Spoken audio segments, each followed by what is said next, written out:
जय श्री हरि। एकादशी है आज, व्रत रखिए भगवान नारायण के लिए। और विषय आज का वैष्णवों के लिए ही है। शुभ अवसर पर चतुष्संप्रदाय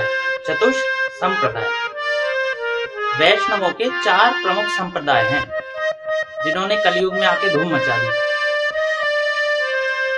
और वो कौन कौन से संप्रदाय हैं वैष्णवों के, जिनके कारण भक्ति, ज्ञान, वैराग्य इतना आगे बढ़ा। देखते हैं कौन कौन से हैं भक्तमाल के माध्यम से। तो 4 संप्रदायों में कौन कौन से आचार्य हुए हैं? रामानुज जी, विष्णु स्वामी जी, मध्वाचार्य जी और निम्बार्काचार्य जी।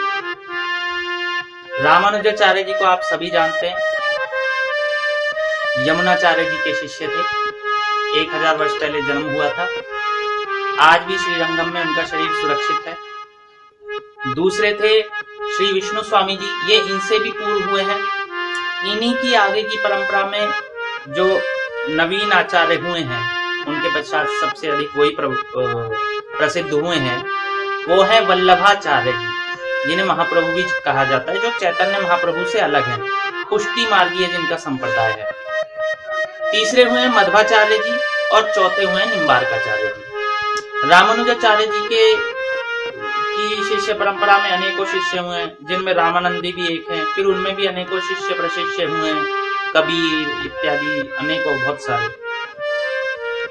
तो इसका वर्णन कहाँ आता है, आइए बताते हैं आपको। 26, 28, दोहा, 29 भक्तमाल। साथ ही भविष्य पुराण में भी इसका वर्णन आता है।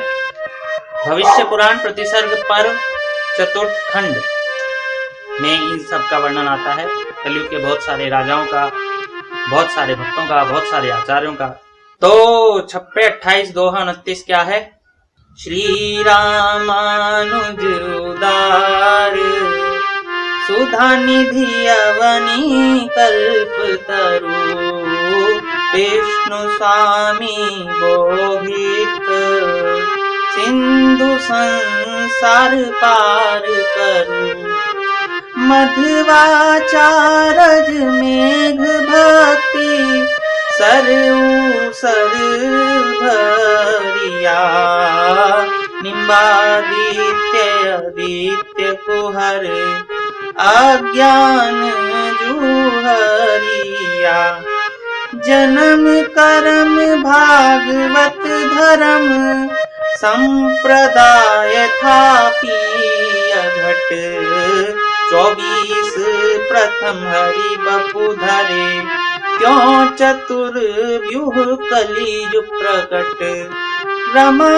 पद्धति रामानुज विष्णु स्वामी त्रिपुरारी निम्बादित्य सनकादिका मधुकर गुरुमुखचारी। रमा पद्धति में रामानुज जी हुए, अर्थात रमा अर्थात लक्ष्मी माता। लक्ष्मी माता ने भगवान की प्राप्ति का जो मार्ग बताया वो रामानुज संप्रदाय अर्थात श्री संप्रदाय। भगवान शंकर त्रिपुरारी जी ने जो भगवान की प्राप्ति का मार्ग बताया वो विष्णु स्वामी का संप्रदाय त्रिपुरारी या रुद्र संप्रदाय हुआ, जो आजकल पुष्टि मार्गीय है महाप्रभु जी का। उसके उपरांत मध्वाचार्य जी, ब्रह्मा जी ने भगवान की प्राप्ति का जो मार्ग बताया वो मध्वाचार्य जी। सनकादिकों ने भगवान की प्राप्ति का जो मार्ग बताया वो निम्बार्काचार्य संप्रदाय हुआ। तो बंधुओं, ये थे चतुष संप्रदाय। इन संप्रदायों में एक विशेष बात आगे 26, 30 में कही गई है। जो मेरे संप्रदाय से जुड़े हैं उन्हें अच्छा लगेगा। और संप्रदाय जितने भी हैं सबका सम्मान है, सब बहुत अच्छे हैं, लेकिन इस शास्त्र में जो लिखा है उसके माध्यम से मैं बताऊं। जामुन मुनि रामानुज तिमिर हरन उदय भान संप्रदाय शिरोमणि सिंधु जा रचो भक्ति बेतान समुद्र सुता श्री लक्ष्मी जी ने सभी संप्रदायों में श्रेष्ठ श्री संप्रदायों को भक्ति के मंडप के समान बनाया, जिसके नीचे आकर त्रयताप से तपे प्राणियों ने शरण पाई। श्री यमुनाचार्य जी और फिर अज्ञान रूपी अंधकार को हरने वाले सूर्य के समान श्री रामानुजाचार्य जी हुए। तो यहाँ क्या कहा गया है? संप्रदायों में श्रेष्ठ रामानुजाचार्य संप्रदाय शिरोमणि सिंधुजा, उन्होंने संप्रदाय शिरोमणि रचो भक्ति की बात बताने के लिए। तो बंधुओं, 4 संप्रदायों का आपने विवरण सुना। चारों संप्रदाय जितने भी थे उनमें श्री रामानुजाचार्य जी जो थे वो शेष जी के अवतार थे। विष्णु स्वामी जो थे वो भी भगवान के अंशावतार मानिए। श्री मध्वाचार्य जी जो थे वो वायुदेव के अवतार थे, और श्री निम्बारकाचार्य जी जो थे वो भी देवताओं के अवतार थे। तो बंधुओं, सभी ने भगवान की भक्ति का मार्ग प्रशस्त किया है, जिस पर चाहें आप उस पर चलिए। धन्यवाद। जय श्री राम।